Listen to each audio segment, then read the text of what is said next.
Hey everyone, this is QuakeMan. I'm making another video about Defiance. Yeah, because of this, my channel might start being known as the Defiance guy. QuakeMan, the Defiance guy. Anyways, I'm making another video because I wanted to talk about a bit more experience I've had with an update that they put into the game after I made my video, and just recollecting a little bit more things about it. I mean, I know there's not much to say that I've already have said about Defiance, but I might as well just interject with a few things. So, one thing that they added to it after the update came in was, now this is something the main mission maps have it shown up with. I think at the time, but now it does. So. Remember when I was talking about how there's the story quest, there's the main quests, then there's the hotshot, rampage, time trials, and stuff like that? Well, they added something in called episodic missions. These, I was kind of impressed that they put these in here. These are like missions titled between your Arc Hunter character and the main characters, which is Josh and Arissa. And so far they only had 3 missions for the prequel, and and watching the prequel does explain how they got a particular item, which I'm not going to say because I had the 15-minute preview on the DVD, so I've already seen the 15-minute of the first episode, and it now answers some questions about how that starts up. A little bit. There's still some things that are missing out from it, but it's still very impressive. How these episodes... Oh, sorry, I kind of just woke up. Stop right there. I'm kind of impressed how these episodic games work. The cutscenes for when you meet them are great. The introduction of another particular character that what seems to me, one of the main characters of the TV show, named Vasari. I think that's how you pronounce his name? Yeah, I don't know. I'm just very impressed with how these episodic games are, and I'm hoping to see more episodic missions as the show starts in a couple days. Another thing. Oh, I was able to get some screenshots to actually give a better understanding of the store. And also, I've been still trying to double check to see if the suits, the stuff that you can pick up, and again, I still see that nothing in the game that you get from the store are really any much different. They're all cosmetics. So from what I've noticed from the store, it's pretty much just, it's fine. Not only that, the prices for the bits are actually not that bad. I mean, for me at least. I mean, for $50, it gets you about, I think it was like 8,200 bits. And you can mostly use that for boosts or lockboxes. Which, by the way, lockboxes, what they are, it's kind of like a way to get weapons, and it's randomized, for one. So you don't know what you're going to get from them. First tier lockbox gives you it only gives you 2 items, and it gives you a range between white and green. Lockbox 2 gives you 3 items, and it ranges between green. I think it's mostly green. Lockbox 3 mostly gives you blue, gives you 4 items, and sometimes it can give you orange items, which are like considered the highest ones. But I think right now, because my character is still brand new, it doesn't really count. So, but yeah, the bit system that they have, that you have to use real money to buy these things, nothing really bad. It's basically just like exclusive armor and exclusive headgear and everything, as well as vehicles if you care about that. Inventory space, which I am still debating if I want to spend it on that first or not. But it's so far, again, I mean, I hate to recollect it, but so far it doesn't seem like there's a problem with it. And I had screenshots going off the entire time, so you guys can judge for yourself and everything. For me, I see no problem. I see nothing really insanely an issue with it. as of late, but we'll see what will happen when as Tryon Worlds start to work on it. The other thing they introduced to the game, they finally updated, is the contract system. And if you remember, when I went to my stats screen, there was a tab section that said reputation, and there was like VBI, not Echelon, whatever it started with E. There's these 5 factions that said reputation, and a lot of I didn't really know what those were at first, but what those are is you have to have a certain reputation to buy from certain vendors. This is pretty interesting because some of the vendors that are exclusive to that faction has some very interesting weapons and very rare stuff too. I saw an orange one in one of the vendors, but I had to have a reputation of a 306. Ooh, that's gonna take a while. But yeah, I'm very impressed for this entire system. So the contracts are a weekly and daily event for each faction. They reset, obviously they reset every 7 days for the weekly and every 24 hours for the daily. If you can complete them, you get experience points for that faction, and the more you get, the more you rank up with it until you are trusted. There is a pursuit challenge to get trusted on all 5 of them. I do not know if this works out kind of like how World of Warcraft kind of does it, where you can earn its reputation, but over time it drops. I don't know if it does that, but we'll see what happens. I just started using the contract system, so I haven't even ranked up. They're all still unnoticed, but I'm still working on it to get there and everything. Other updates I want to give to is I haven't got my chance to try out the co-op events. I want to see if I can get some friends together to do those. I don't want to play with random people. I haven't done the matchmaking system for the versus team deathmatch style. And I've only participated in 2 Shadow War matches. However, Shadow Wars, I've noticed Shadow Wars are very rare to find happening. And I'm not sure if that's because of the game not doing it, or that's because the players are not having access to it. Sorry for another yawn there. But what I play with Shadow Wars is actually pretty freaking cool. So on the map, it will give you this purple circle saying this is the Shadow War. You don't have to go into the circle, but when you go into the circle, to me, my best tip is to look around the map and see how the map is laid out, because it uses the real-world intentions. And then what I think is very impressive is you don't see it. You don't see what's going on. You don't see other players shooting other players here. You just see the world. But when you go into the matchmaking and say, I want to join the Shadow War, and it puts you in the game, then it shows you all the control points you have to go to in the game. It's kind of like Battlefield's Conquest, by the way. And you'll see you'll see the list of people getting killed and all this other stuff. And I don't know how the game works correctly, because I don't know if you capture the points and it puts points on the table or something else. When I jumped into the Shadow Ward, I was already on the winning team twice. So I didn't really do much. I only got to kill like one player the first time, and then I only got to kill 3 players and capture 1 point the second time. So I haven't really been able to do much of the Shadow War. Plus, I want to record a full-on Shadow War event, so I can show you guys the entire event unedited, and I'm probably not going to commentate it either unless I feel like it. But I haven't been able to try out the Shadow Wars or the PvP matchmaking team deathmatch stuff. But they added a new co-op map. They added some more matchmaking maps, which I think are great. And I'm hoping to spend a lot of time on those things once I finish everything else, because I've been doing the story and the side missions like crazy. And at one point, I'm going to start doing the rampages and time trials and try to voice my opinions on those all the way through, since I haven't really done them yet.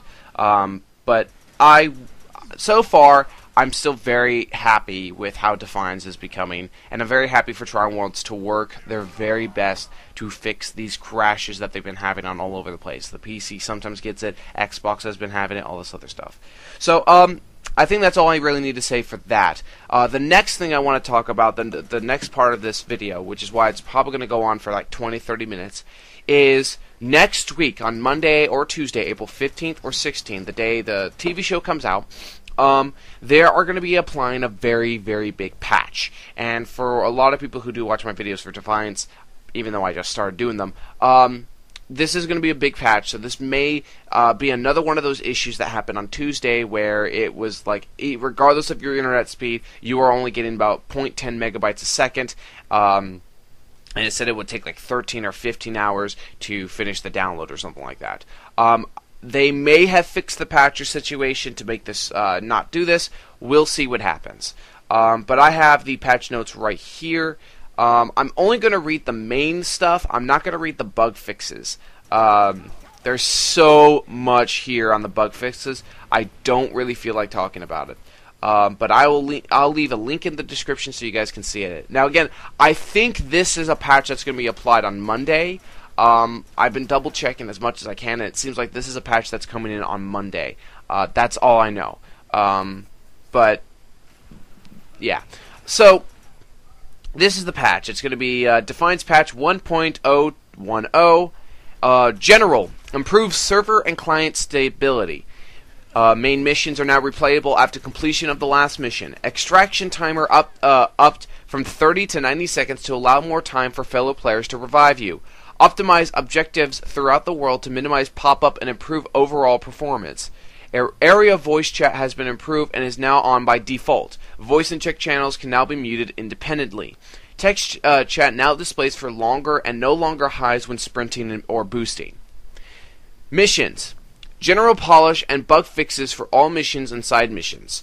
Heart of Darkness. Completing this mission now unlocks new side missions. Remove timer delays between a few main missions.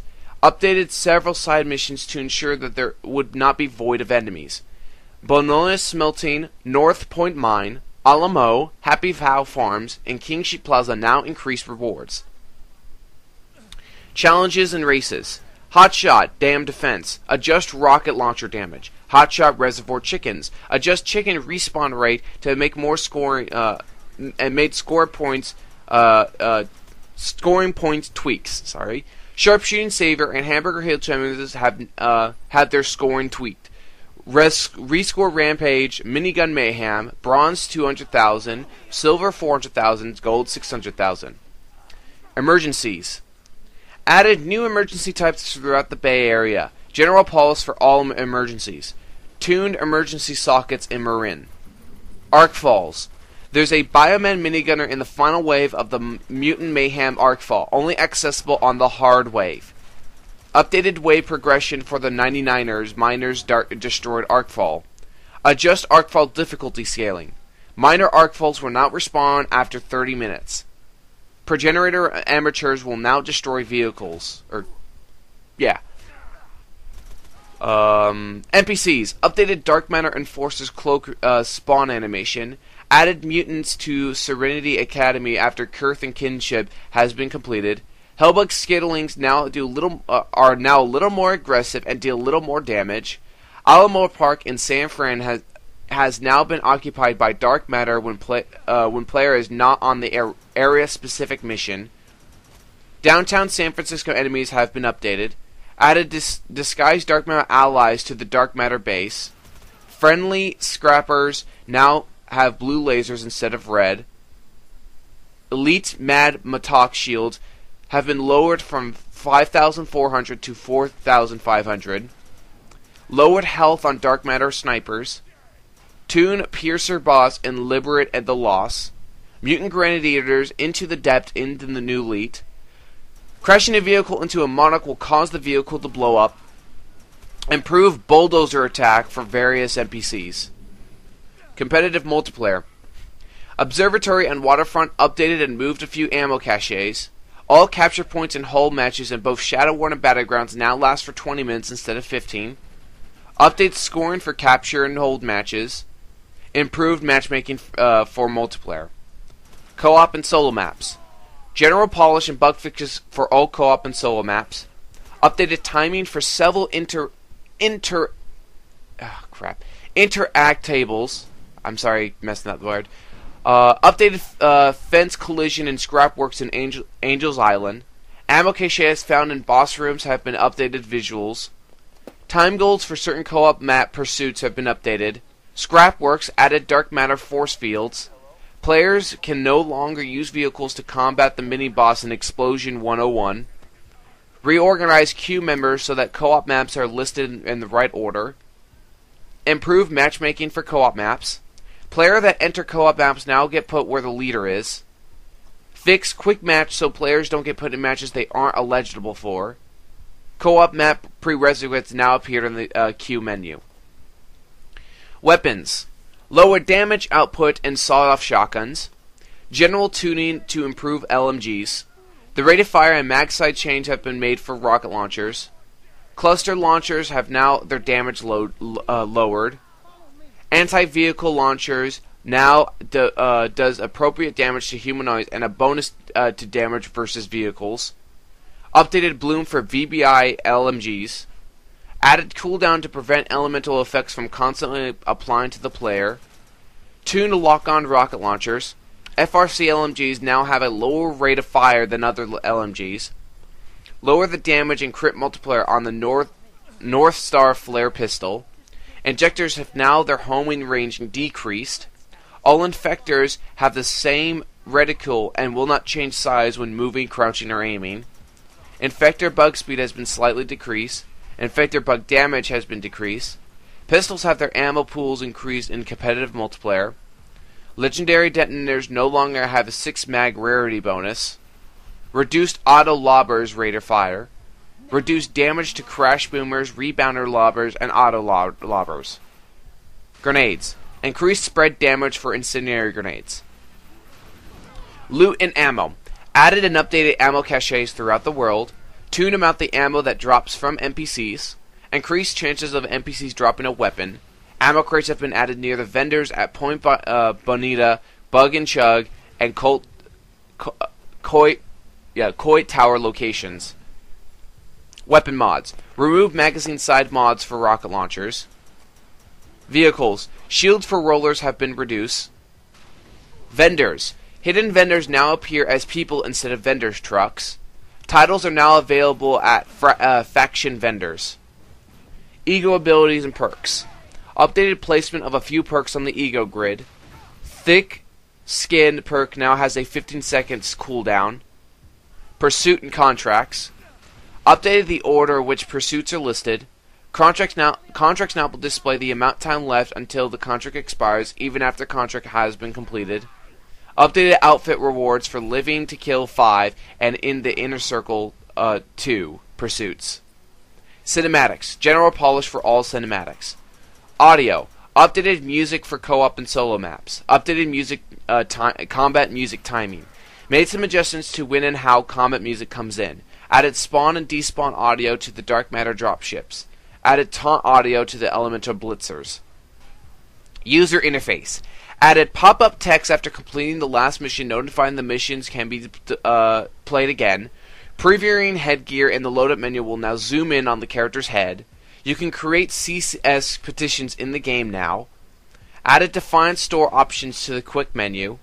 Hooked up new inventory items, new claim items indicator. Polished the character create screen. Added script reduction notification upon extraction. Added client invite to the search list in the social menu. Added region and other locations names on the map. Reconfigure player interaction picking up to make the interaction with the object easier in high population areas. PC. Added options to turn off voice chat.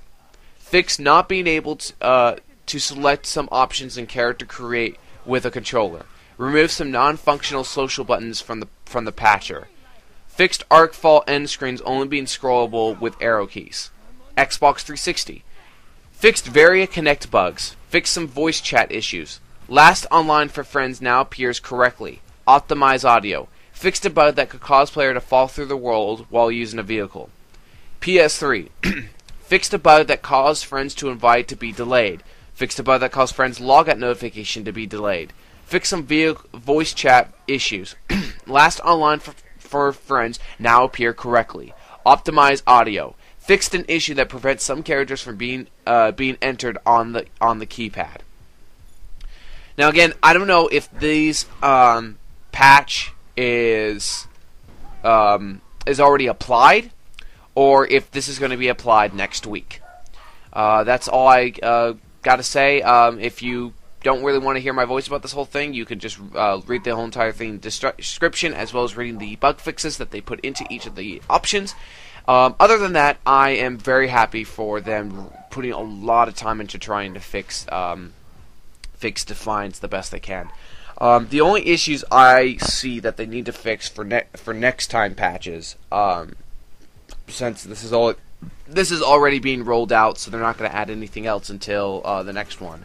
The only issues I see is every time I try to change a weapon, a shield, or a grenade, it always keeps putting me into a compare mode.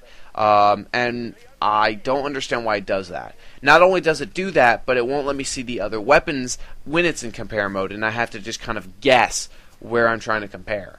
I hope they fix that, because that's kind of an issue in my opinion.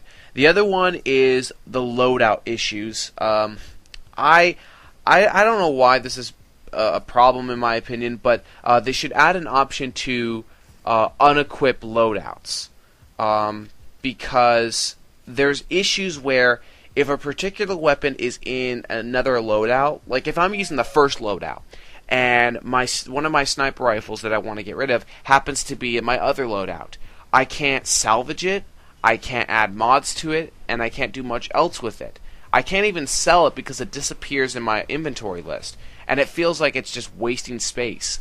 They need to figure out how to fix that issue, because it gets so frustrating when I'm like, I want to sell this item, but I can't because, it happens to be in my inventory slot in loadout 2, and it's stupid. It's absolutely stupid to me, and I hope they can fix that too. The next one is, even though they talked about fixing a few things about the chat, they need to really fix the chat a lot more. I feel there's too much issues. I noticed that you can't really do direct chat too much. I know I'm kind of taking cues from World of Warcraft here, but you can't really do direct chat. Like, you can't click on someone's name and send a direct message to them. But trying to add people to groups seems a bit frustrating as well, but it works a little bit. You have to press Control in the quick menu to do it.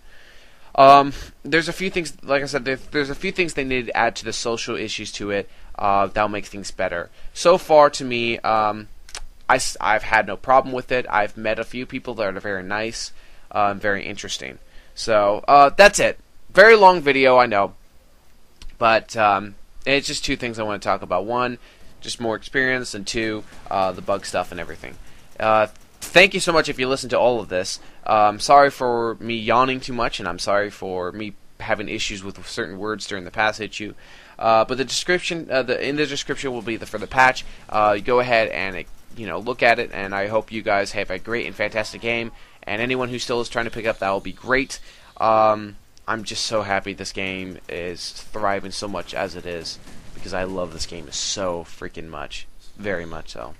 Anyways, that is all I want to talk about. I'm going to stop my mouth right now. And everyone, again, I will say again, thank you so much for listening to all of this if you did so. And you guys have a great and fantastic day.